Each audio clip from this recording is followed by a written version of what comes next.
for the critique of the situation, but I just wanted to mention why we picked this scenario.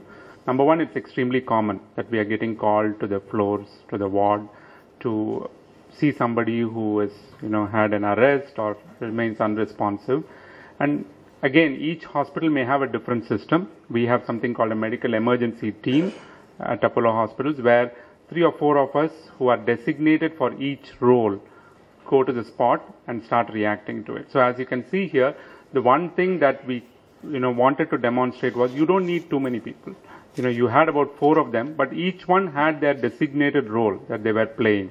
You saw one person at the head end, you saw another one doing CPR, but you also noticed that since one was a respiratory therapist and the other was an anesthetist, they nicely coordinated, and after every 2 minutes they were switching the role of doing CPR. That way none of them gets exhausted or none of them gets tired. So that was one of the things. And secondly, if you heard, any time an instruction was given, it was loud and clear, and the team leader was not actually doing anything hands-on, because he was just standing and giving instructions, and that is required. When a leader is looking at what is happening, they have to decide what needs to be done.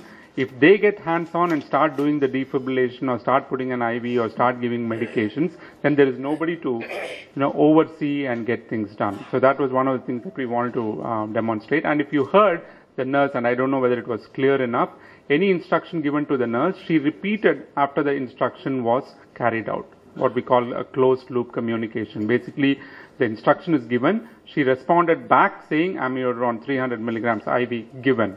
So the person who is recording also knows what time it was done and when it was given, and that helps to communicate appropriately in a crisis situation where there can be too many people, too many questions, too many people trying to carry out orders. So these were some of the things that we were trying to demonstrate. But as I said, this is more to demonstrate what all you can do with the SIMMAN. You saw that it was real time. You can see the SIMMAN breathing. If he stops breathing, then if he's responding to the bag, when the bag valve mask was used. So all of those you can see appropriately. You can feel the pulse, and therefore you would know when the CPR is effective or not. Okay, and you can theoretically put lines in. That was not the intention. You can intubate.